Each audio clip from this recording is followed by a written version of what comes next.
ऑफिसमधलं प्रेम भाग 9. रात्रीचे 11 वाजले होते. आरवला अजिबात कल्पना नव्हती की ईशा त्याच्यापासून काहीतरी लपवत आहे. ईशाने शांतपणे मोबाईल बंद केला, एक छोटेसं पत्र लिहिलं आणि टेबलावर ठेवून घराबाहेर पडली. पत्रात फक्त एवढंच लिहिलं होतं, आरव मला माफ कर. तुझा जीव वाचवण्यासाठी मला हा निर्णय घ्यावा लागतोय. माझा शोध घेऊ नको. दुसऱ्या बाजूला ब्लॅकबोर्ड पूर्ण अंधारात बुडाला होता. ईशा तेथे पोहोचताच काळ्या कपड्यातले काही माणसं तिच्या भोवती उभी राहिली. त्याच्यातून एक व्यक्ती पुढे आली. तो विक्रम नव्हता. त्याने चेहऱ्यावरचा मुखवटा काढला. ईशाच्या डोळ्यात आश्चर्य दाटलं. चेअरमन तुम्ही? चेअरमन शांतपणे म्हणाला, हो ईशा, या खेळाचा शेवट करण्यासाठी तुला इथे बोलावलं आहे. ईशा रागाने म्हणाली, आरवला यात ओढू नका. चेअरमन हसला. आरवला नाही, सत्याला इथे आणायचं आहे. तेवढ्यात आरव घरी आला. टेबलावरचं पत्र वाचता त्याच्या पायाखालची जमीन सरकली.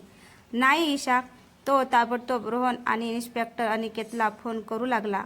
काही मिनिटातच तिघे ब्लॅकबोर्डकडे निघाले. फोर्टमध्ये चेअरमनने ईशासमोर एक जुनी लोखंडी पेटी ठेवली. ही पेटी उघड. ईशाने थरथरत्या हाताने कुलूप उघडलं.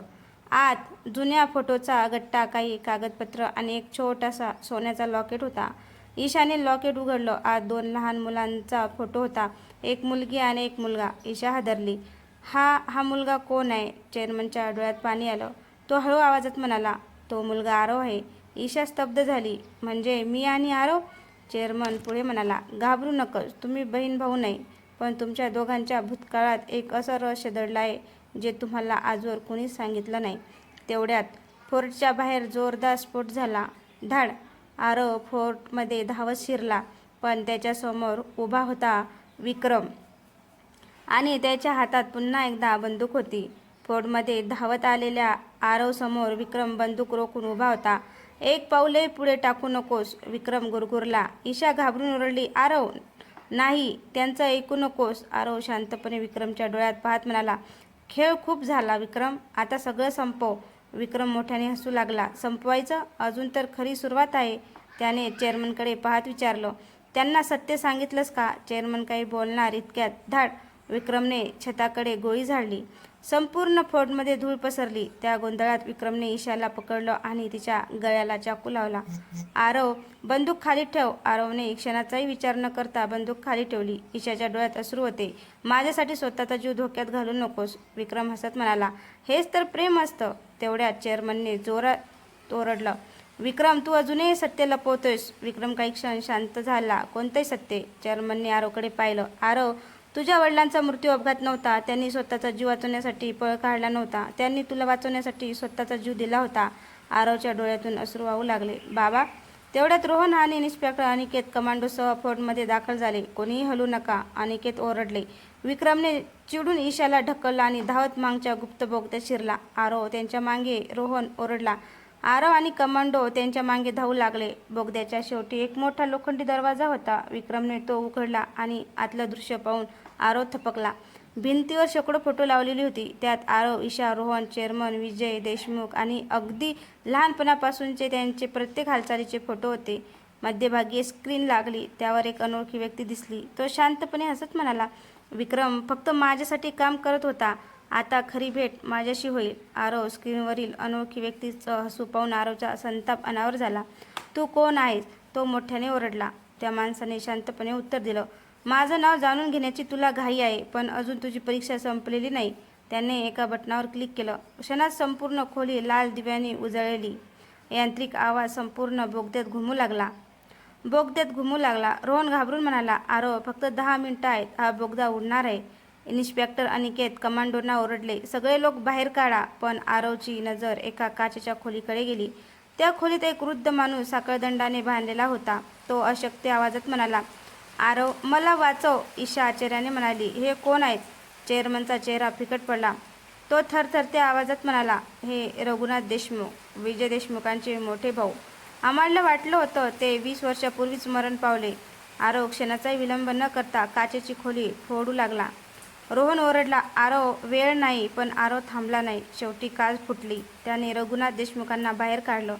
तेवढ्या स्क्रीनवरील अनोळखी माणूस पुन्हा दिसला. तो हसत म्हणाला, शाब्बास आरव, मला माहिती होतं की तू त्यांना वाचवशील. आरव रागाने म्हणाला, समोर ये. तो माणूस शांतपणे पुढे म्हणाला, लवकरच भेटू, कारण आपल्या दोघांमधला हिशोब अजून बाकी आहे. स्क्रीन काळी पडली. त्याच क्षणी 4-5-3-2-1 धाड. संपूर्ण गुप्त बोगदा प्रचंड स्फोटाने हादरला. आरव, ईशा, रोहन, रघुनाथ देशमुख आणि कमांडो थोडक्यात बाहेर पडले. धुरातून बाहेर येतच रघुनाथ देशमुखांनी आरवचा हात घट्ट धरला. त्यांच्या डोळ्यात अश्रू होते. ते हळू आवाजात म्हणाले, आरव, तुझ्या वडिलांच्या मृत्यूचं खरं रहस्य मला माहिती आहे आणि ते ऐकल्यावर तुझं संपूर्ण आयुष्य बदलून जाईल. स्फोटानंतर काही मिनिटांनी सगळे एका सुरक्षित ठिकाणी पोहोचले. ॲम्ब्युलन्समध्ये रघुनाथ देशमुखावर उपचार सुरू होते. आरव त्यांच्या शेजारी बसला. काका, माझ्या बाबांबद्दल सत्य सांगा. मी आता आणखी अंधारात राहू शकत नाही. रघुनाथ देशमुखांनी डोळे उघडले. आरव, विजय तुझ्यावर जीवापाड प्रेम करत होता. त्याला आधीच समजलं होतं की त्याच्या मागे एक मोठी टोळी लागली आहे. ईशा आणि रोहन शांतपणे ऐकत होते. म्हणूनच त्याने तुझं नाव, तुझी ओळख आणि तुझं संपूर्ण आयुष्य गुप्त ठेवलं.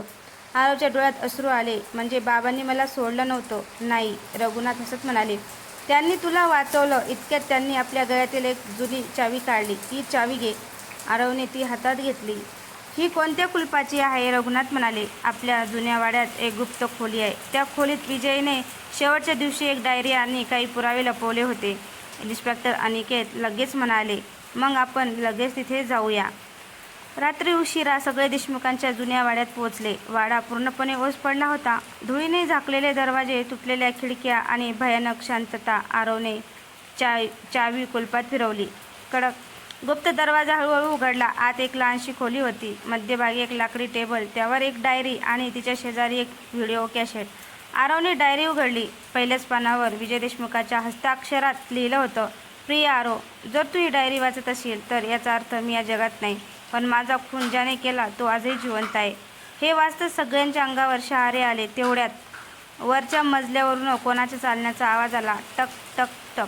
रोहनने टॉर्चवर रोखली. अंधारातून एक सावली हळूहळू खाली येत होती आणि ती व्यक्ती म्हणाली, ती डायरी खाली ठेवा, नाहीतर आज इथून एकही जण जिवंत जाणार नाही. ती डायरी खाली ठेवा, नाहीतर आज इथून एकही जण जिवंत जाणार नाही. तो आवाज ऐकता सगळे धावत झाले. आरवने टॉर्चचा प्रकाश त्या दिशेने टाकला. समोर एक उंच माणूस काळ्या कोर्टात उभा होता. त्याच्या हातात बंदूक होती आणि चेहऱ्यावर काळा मुखवटा. इन्स्पेक्टर अनिकेत ओरडले, बंदूक खाली ठेव. संपूर्ण वाडा पोलिसांनी वेढला आहे. तो माणूस हसला. तुम्हाला अजूनही वाटतं की मी एकटाच आलो? इतक्यात वाड्याच्या खिडक्याच्या काचा फुटल्या. धाड. मुखवटा घातलेला अनेक माणसं आत घुसली. कमांडोनीही ताबडतोब मोर्चा सांभाळला. संपूर्ण वाड्यात पुन्हा एकदा गोळीबार सुरू झाला. आरवने डायरी आपल्या जॅकेटमध्ये ठेवली आणि ईशाचा हात धरत तिला सुरक्षित खोलीत नेलं. ईशा घाबरून म्हणाली, आरव, ही डायरी इतकी महत्त्वाची का आहे? आरव शांतपणे म्हणाला, कारण याच डायरीत माझ्या बाबांच्या खुनाचं खरं सत्य लपलेलं आहे. तेवढ्यात रघुनाथ देशमुखांनी थरथरत्या आवाजात म्हटलं, आरव, डायरीचं शेवटचं पान वाच. आरवने डायरीचं शेवटचं पान उघडलं. त्यात विजय देशमुखांनी लिहिलं होतं, जर माझा खून झाला तर त्यामागे फक्त विक्रम नसेल, त्याचा खरा सूत्रधार ब्लॅक सर्कल नावाचा गुप्त संघटनेचा प्रमुख आहे. हे वाचता सगळे एकमेकांकडे पाहू लागले. रोहन आश्चर्याने म्हणाला, म्हणजे विक्रम फक्त एक प्यादा होता? रघुनाथ हळू आवाजात म्हणाले, हो, आणि त्या संघटनेचा प्रमुख आजही जिवंत आहे. तेवढ्यात मुखवटा घातलेल्या माणसाने स्वतःचा मुखवटा काढला. त्याचा चेहरा पाहताच रघुनाथ देशमुख हादरले. त्यांच्या तोंडून नकळत शब्द बाहेर पडले, अशोक तू? तो माणूस हसला. तो रघुनाथ 20 वर्षांनी पुन्हा भेटतोय. आरवने आश्चर्याने विचारले, काका, हा कोण आहे? रघुनाथ त्यांच्या डोळ्यात भीती स्पष्ट दिसत होती. ते म्हणाले, हा अशोक नाही, हा ब्लॅक सर्कलचा खरा प्रमुख आहे. संपूर्ण वाड्यात एक क्षण शांतता पसरली आणि अशोकने बंदूक सरळ आरवकडे रोखली. अशोकने बंदूक सरळ आरवच्या छातीवर रोखली. संपूर्ण वाड्यात शांतता पसरली होती. ईशा आरवसमोर येत ओरडली, नाही, आधी मला गोळी मारा. अशोक थंडपणे हसला. खरंच, प्रेम माणसाला किती कुमकुवत बनवतं. आरवने ईशाला अलगद मागे केलं. ईशा, माझ्या मागे उभी राहा. तेवढ्यात रघुनाथ देशमुख पुढे आले. अशोक, पुरे झालं. तुला जे हवं आहे ते मी देतो. अशोकच्या चेहऱ्यावर एक कपटी हास्य उमटलं. मला डायरी नको, त्या डायरीपेक्षाही मौल्यवान वस्तू हवी आहे. आरवने विचारलं, काय हवं आहे तुला? अशोक शांतपणे म्हणाला, विजय देशमुखांनी लपवलेली रेड फाईल. हे नाव ऐकताच रघुनाथ देशमुख घाबरले. नाही, ती फाईल तुझ्या हातात गेली तर हजारो लोकांचं आयुष्य उद्ध्वस्त होईल. अशोक रागाने ओरडला, म्हणूनच ती मला हवी आहे. इतक्यात रोहनने मागून कमांडोंना इशारा केला. 2 कमांडो हळूहळू अशोकच्या मागे सरकत होते, पण अशोकला याची चाहूल लागली. धाड. त्याने गोळी झाडली. गोळी रोहनच्या खांद्याला लागली. रोहन खाली कोसळला. ईशा रडत त्याच्याकडे धावली. आरवचा संताप अनावर झाला. तो विजेच्या वेगाने अशोकवर झेपावला. दोघांमध्ये जोरदार झटापट सुरू झाली. बंदूक दूर जाऊन पडली. मारामारीच्या दरम्यान अशोकच्या गळ्यातलं एक लॉकेट बाहेर आलं. ते लॉकेट पाहताच रघुनाथ देशमुख हादरले. त्याच्या तोंडून शब्द फुटले, हे अशक्य आहे. हे लॉकेट फक्त आपल्या कुटुंबाकडे होते. आरवने आश्चर्याने अशोककडे पाहिलं. म्हणजे तू आमच्या कुटुंबाशी संबंधित आहेस? अशोकच्या डोळ्यात राग आणि वेदना एकाच वेळी दिसत होत्या. तो हळू आवाजात म्हणाला, हो आरव, मी तुझा सर्वात मोठा शत्रू आहे. पण एकेकाळी मीही देशमुख होतो. हे ऐकता संपूर्ण वाड्यात शांतता पसरली. आरव अवाक होऊन अशोककडे पाहत राहिला. हे कसं शक्य आहे? अशोकने एक खोल श्वास घेतला. आजपासून 30 वर्षापूर्वी मी आणि विजय एकाच घरात वाढलो. आम्ही चुलत भाऊ होतो. रघुनाथ देशमुखांनी डोळे मिटले. अशोक, बस कर, जुने घाव पुन्हा उकरू नकोस. अशोक संतापाने ओरडला, घाव? माझं आयुष्य उद्ध्वस्त झालं आणि तुम्ही त्याला फक्त घाव म्हणता? ईशा शांतपणे म्हणाली, सत्य काय ते सांगा. अशोकच्या डोळ्यात अश्रू तरळले. माझ्या वडिलांवर खोटा आर्थिक गैरव्यवहाराचा आरोप झाला. संपूर्ण समाजाने त्यांना दोषी ठरवलं. अपमान सहन न झाल्याने त्यांनी स्वतःचं आयुष्य संपवलं. त्या दिवसापासून मला वाटलं की देशमुख कुटुंबाने आमचा विश्वासघात केला. रघुनाथ गंभीर आवाजात म्हणाला, अशोक, तुझ्या वडिलांवरचा आरोप खोटा होता. आम्ही ते सिद्ध करण्याचा प्रयत्न करत होतो, पण त्याआधीच त्यांनी जगाचा निरोप घेतला. अशोक काही क्षण शांत राहिला. त्याच्या चेहऱ्यावर रागाऐवजी वेदना दिसू लागली. आरव पुढे आला, जर तुला फसवलं गेलं असेल तर खरा गुन्हेगार शोधण्यासाठी आपण एकत्र येऊ शकतो. सुडाने तुझं आयुष्य परत मिळणार नाही. अशोक काही बोलणार इतक्यात धाड वाड्याच्या बाहेर जोरदार स्फोट झाला. एक कमांडो धावत आत आला. सर, बाहेर काळ्या गाड्यांचा ताफा आलाय. ते स्वतःला ब्लॅक सर्कलचे सदस्य म्हणत आहेत.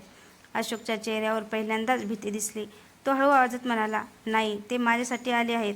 आरव आश्चर्याने म्हणाला, काय म्हणालात? अशोकनं खाली मान घातली. मी ब्लॅक सर्कलचा प्रमुख नाही, मी फक्त त्यांच्यासाठी काम करत होतो. इतक्यात वाड्याचं मुख्य दार जोरात तुटलं. धुरातून एक उंच व्यक्ती आत आली. त्याने काळा लांब कोट घातला होता आणि चेहरा पूर्णपणे धातूच्या मुखवटाने झाकलेला होता.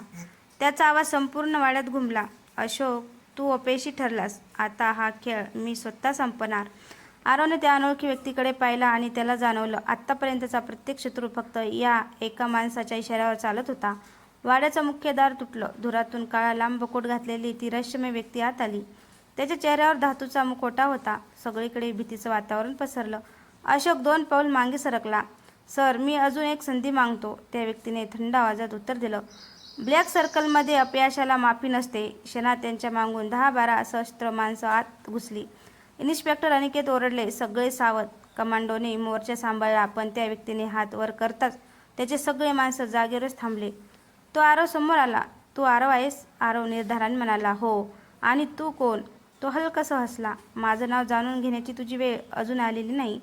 तेवढ्यात त्याची नजर ईशावर गेली. याच मुलीसाठी तू एवढं सगळं केलंस? आरवने उत्तर दिलं, हो, कारण प्रेमासाठी लढायला भीती वाटत नाही. हे ऐकताच त्या मुखवटाधारी व्यक्तीने काही क्षण आरवकडे पाहिले. मग तो अशोककडे वळला. तू माझा विश्वासघात केलास? अशोक घाबरून म्हणाला, नाही सर, मी फक्त.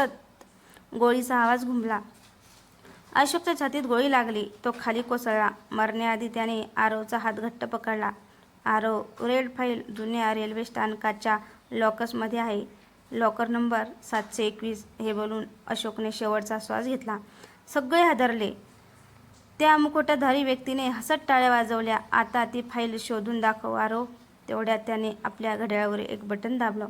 वाड्याच्या भिंतीमध्ये लपवलेले स्फोटके सक्रिय झाले. बीप बीप बीप. रोहन ओरडला, आरव, इथून लगेच बाहेर पडूया. सगळे बाहेर धावू लागले. शेवटी आरव मागे वळून पाहतो. तो मुकुटाधारी माणूस अजूनही तिथंच उभा होता आणि हळूहळू त्याने स्वतःचा मुखवटा काढायला सुरुवात केली. आरवच्या डोळ्यात आश्चर्य दाटलं. तो चेहरा पाहताच त्याच्या तोंडून एकच शब्द बाहेर पडला, तुम्ही? तुम्ही? आरवच्या तोंडून शब्द फुटेना. मुखवटा पूर्णपणे खाली आला. समोर उभा होता न्यायमूर्ती अर्जुन राणे. देशभरात प्रामाणिक आणि न्यायप्रिय म्हणून ओळखला जाणारा तोच माणूस. इन्स्पेक्टर अनिकेत अवाक झाले. हे अशक्य आहे. अर्जुन राणे शांतपणे हसले. अशक्य लोकांना जे दिसतं त्यावरच ते विश्वास ठेवतात. ईशा रागाने म्हणाली, तुम्ही इतक्या लोकांचं आयुष्य उद्ध्वस्त केलं. राणे उत्तरले, सत्ता मिळवण्यासाठी काही किंमत मोजावीच लागते. तेवढ्यात बीप बीप बीप. वाड्यातील स्फोटकांचा टायमर शेवटच्या टप्प्यात पोहोचला. रोहन ओरडला, आरव, फक्त 2 मिनिटं आहेत. आरवने ईशाचा हात धरला. सगळे बाहेर चला. सगळे धावत वाड्याबाहेर पडले. मात्र रघुनाथ देशमुख अचानक थांबले. डायरी विजयची डायरी आताच राहिली. आरव क्षणाचाही विचार न करता पुन्हा वाड्यात धावला. ईशा ओरडत राहिली, आरव परत ये. धुराने भरलेल्या खोलीत आरवला टेबलाखाली डायरी दिसली. त्याने ती उचलली. इतक्यात त्याच्या मागे राणेचा आवाज आला. तू खूप धाडशी आहेस आरव. आरव मागे वळला. राणे त्याच्यासमोर उभे होते. मला ती डायरी दे. कधीच नाही. डोक्यामध्ये झटापट सुरू झाली. डायरी खाली पडली. त्यातील एक जुना फोटो बाहेर घसरला. राणेची नजर त्या फोटोवर पडताच त्यांच्या चेहऱ्यावरचा आत्मविश्वास नाहीसा झाला. ते थरथरत म्हणाले, हा फोटो तुझ्याकडे कसा? आरवने फोटो उचलला.